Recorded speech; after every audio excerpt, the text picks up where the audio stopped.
In this video, I'll show you how to use WhatsApp Web on your computer.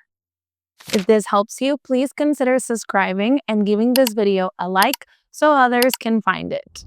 Open WhatsApp on your phone, then tap on the settings icon. You're going to find it on the bottom right. Once you're here, go ahead and tap on this little QR code that's going to be right next to your name. Then you're going to open up your computer and you're going to head to web.whatsapp.com and you're going to tap on scan. Then you're going to use your phone to scan the QR code that you see on your screen. Then go ahead and tap on link device. It might ask you for a password or your Face ID. It's going to take a few moments to load all your chats, but after that, you're going to be able to see all your chats on your screen. Hope that helps.